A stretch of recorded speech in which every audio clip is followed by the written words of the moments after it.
Woolly mammoth was one of the best-known animals of the Ice Age, not because it was strange, but because it was built so clearly for cold open country and hard daily survival. It lived across broad northern grasslands where wind, snow, dry ground, and short growing seasons shaped almost every part of daily life, from feeding roots to resting places. Even though it looked like a heavy elephant covered in hair, the woolly mammoth was its own animal, with small ears, a short tail, and a thick coat suited for losing less heat. That coat mattered because heat was hard to keep on open steppe, especially when storms moved across the land, temperatures dropped, and shelter was limited. Under the long outer hair, mammoths carried dense underfur and body fat that helped them stay warm through long cold seasons when food was harder to reach. Their curved tusks were not just for display. A mammoth could use them to push snow aside, break crusted ground, move plants, and defend itself if pressure came close. Those tusks also showed age, wear, and daily use, with polished surfaces from scraping ice, snow, soil, and frozen vegetation during repeated feeding. Food was the center of mammoth life. They fed on grasses, sedges, herbs, shrubs, and other low plants spread across the mammoth steppe. These plants were not always tall or easy to reach, but they gave the herd steady energy. Like living elephants, a woolly mammoth needed a huge amount of plant food, so much of the day was spent walking, feeding, and grinding tough vegetation. Feeding was not a quick event. It was the main rhythm of the day. Its high-crowned molars worked like strong grinding tools, breaking down gritty plants that could wear out weaker teeth over time in a harsh feeding environment. Herd life was important, especially for females and calves. A young mammoth depended on its mother and the protection of older herd members. That protection was especially important in open country where hiding places were limited. Calves had to learn where to walk, when to stay close, and how to follow the herd through snow, mud, river edges, and open ground.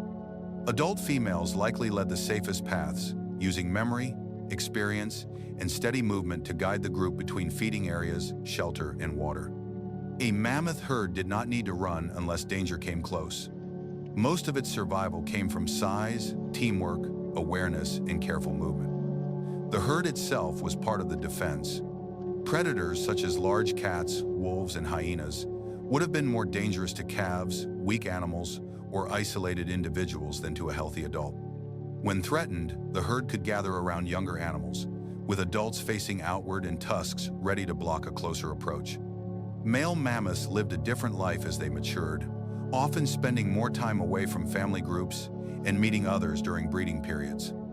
A full-grown male could look impressive, but he still needed food, water, and safe ground.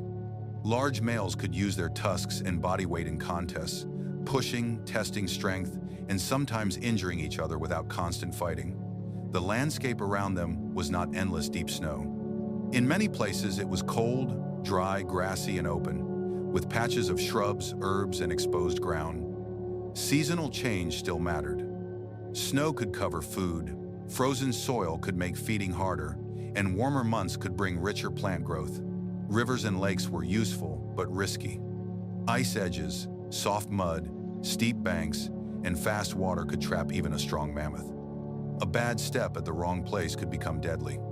Some mammoths died in places where mud, silt, cold water, or frozen ground later helped preserve bones, skin, hair, and stomach contents.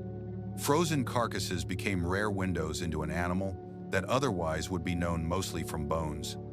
Those remains are why scientists know so much about the animal's body, diet, coat, teeth, and the environment it lived in. Hair, teeth, and stomach material give details that most prehistoric animals never leave behind. Cave art also shows that people saw mammoths as real animals around them, not as guesses from bones found long after they disappeared. People shared parts of the Ice Age world with mammoths and sometimes hunted them, used their bones, and worked with their ivory. Their relationship with people was real, but it should not erase the animal's own natural behavior. But the mammoth story was never only about humans. It was also about a large plant eater surviving in a cold landscape built around movement. As climates shifted and open steppe habitats changed, mammoths lost much of the world that had supported their way of life. The loss was gradual in some regions and sharper in others, depending on habitat and isolation. Small surviving populations held on longer in isolated northern places, but the great herds of the open Ice Age grasslands were gone. What makes the woolly mammoth powerful for a prehistoric story is that it feels familiar at first, then becomes more specific the closer you look. It was not just a furry elephant in snow. It was a cold country grazer, a herd animal, a parent, a rival, and one of the clearest Ice Age survivors ever found.